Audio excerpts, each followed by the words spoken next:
Hello student, তো আজকে তোমাদের জন্য নিয়ে এসেছি দশম শ্রেণী ভৌতবিজ্ঞান রায় মার্টিন প্রশ্নবিচিত্রা সেকেন্ড সামেটিভ মাধ্যমিক 2026। আজকে তোমাদের 9 নম্বর স্কুলটা করাবো। চলো আমরা প্রশ্নগুলোতে চলে যাই। এক নম্বর প্রশ্নটা বলছে কোরান্ডাম কোন মৌলের আকরিক, সেটা হবে আমাদের এ নম্বর অ্যান্সারটা এল। 2 নম্বর প্রশ্নটা বলছে লা ব্ল্যাঙ্ক পদ্ধতিতে প্রস্তুত করা হয়, সেটা হবে অ্যান্সারটা আমাদের বি নাম্বার ACl। ঠিক আছে। 3 নম্বর প্রশ্নটা বলছে তড়িৎ বিশ্লেষণের সময় তড়িৎ প্রবাহ অবশ্যই, সেটা হবে আমাদের বি নাম্বার অ্যান্সারটা সমতড়িৎ প্রবাহ।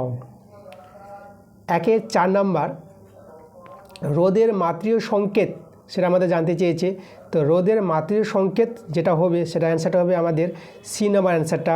এই যে আমাদের দিয়েছে দেখো, ml পাওয়ারে -1, t এর পাওয়ারে -3, i এর পাওয়ারে -2, এটা আমাদের অ্যান্সার। 5 প্রশ্নটা বলেছে তড়িৎ শক্তি থেকে যান্ত্রিক শক্তি উৎপন্ন করা যায়, সেটা হবে আমাদের ডি নাম্বার অ্যান্সারটা এসি ডায়নামোতে।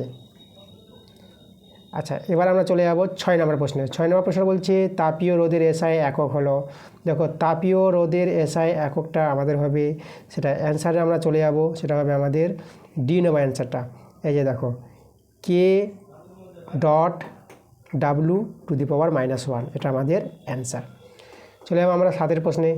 এসটিপিতে 1 মোল H2O-তে এইচ এর পরমাণুর সংখ্যা চেয়েছে, সেটা হবে বি নাম্বার অ্যান্সারটা 2 × Na। আমরা চলে যাব 2 প্রশ্নগুলোতে।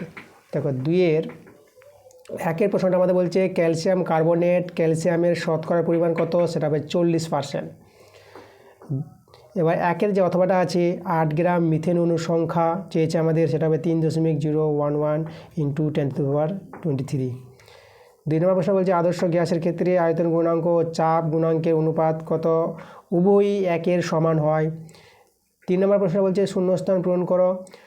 কঠিন পদার্থের মধ্যে তাপ পরিবহন পদ্ধতিতে সঞ্চালিত হয়। 4 প্রশ্নটা 200 ভোল্ট থেকে 100 ওয়াট রেটিংযুক্ত বাতির মধ্য দিয়ে সর্বোচ্চ কত প্রবাহমাত্রা যেতে পারে, সেটা হবে 0.5 অ্যাম্পিয়ার। 4 অথবা প্রশ্নটা বলছে কুলম্বের সূত্র কি নিউটনের তৃতীয় গতিসূত্রকে মেনে চলে, হ্যাঁ মেনে চলে। সত্য মিথ্যা লেখো। 5 প্রশ্নটা বলেছে MCB এর সম্পূর্ণ নাম কি, আমাদের মাল্টিপল সার্কিট ব্রেকার, না এটা কিন্তু আমাদের এটা হবে না অ্যান্সারটা, আমাদের এটা হবে, ঠিক আছে, এটা মিথ্যা হবে অ্যান্সারটা। 6 প্রশ্ন বলছে সিলভার ধাতুর তড়িৎ লেপনে তড়িৎ বিশ্লেষ্য হিসেবে কি ব্যবহৃত হয়। তো 6 নম্বর প্রশ্নটা, তো অ্যান্সারটা দেখো আমি তোমাদের জন্য লিখে রেখেছি। 6 নম্বর প্রশ্নটা তোমরা লিখবা অ্যান্সারটা পটাশিয়াম আর্জেন্টো সায়ানাইড।